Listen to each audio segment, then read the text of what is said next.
Hey guys, come join me on another Toronto food tour. This time I'm checking out the Annex neighborhood.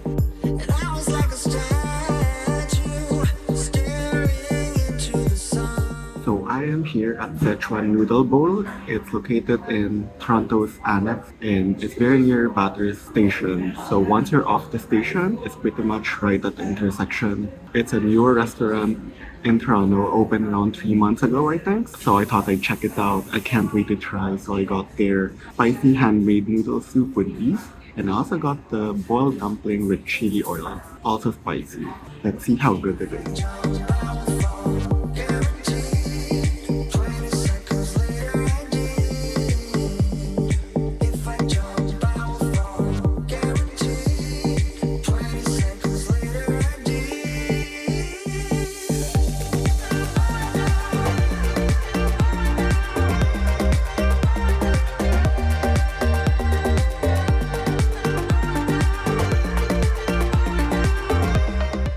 That was such a great meal at Szechuan Noodle Bowl.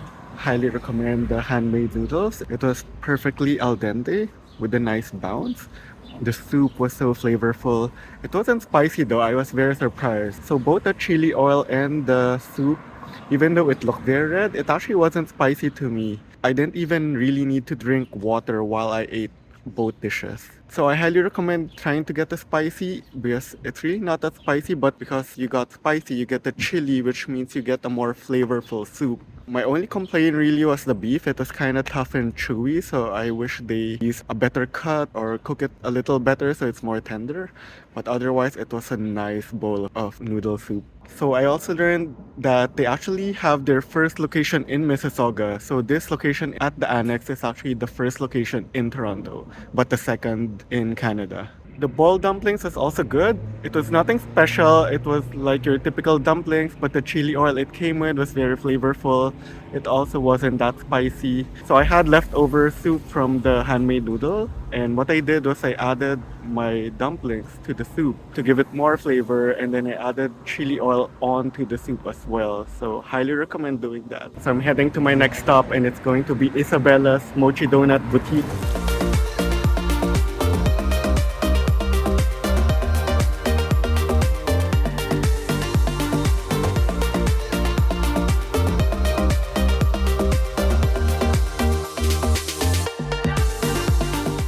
So I ended up getting the ube dulce de leche as well as the Hong Kong milk tea coffee. So I love that their flavors are more Asian inspired and I think it changes as well seasonally, so can't wait to try. So they don't allow dine-in at the store. There's even a sign that says that, so I was wandering around trying to look for a place to sit and eat the donuts.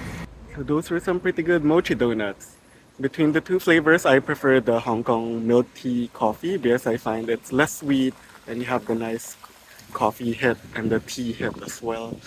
The ube was kind of sweet for me, even though you do taste the ube. And I think it's because of the dulce de leche that made it really sweet for me. Overall, really tasty donuts. I personally still think I prefer the ones I had in Japan.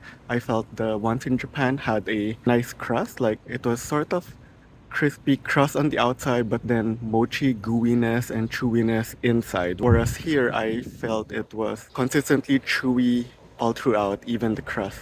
And now that I've done with the syrup, I kind of want to wash it down because it was still sweet. I ate 2 donuts. So I'm gonna see if I can check out a cafe. So I'm here checking out Rustle and Still Cafe. It's one of the best cafes here in Toronto, especially in the Annex area. I've been here multiple times before, so I'm just back here to try a new drink that I haven't tried before. I've had their pandan and ube and sweet potato latte before, but I do want to try their Vietnamese coffee. So the Vietnamese coffee was really good. You get your choice between hot and iced. I would normally go for hot. You get a stronger coffee flavor. But since it was so hot today, I ended up with the ice. And you also get your choice between regular condensed milk or coconut condensed milk. And I got the coconut one. Really tasty and really hits the spot since I was trying to wash down the sweetness from the donuts. So I am here on my last stop, which is Chica's Chicken. It was the perfect sign for me because I've been wanting to visit Chica's Chicken After learning about it in the Michelin guide, they got big gourmand for their Nashville hot fried chicken. And their original location is in the junction, which is kind of far and hard to TTC into. So when I was just walking around the annex and looking at Google Maps, I saw there's a Chica's chicken here and it's their second location. So that was my sign. So I'm here right now on for my last stop.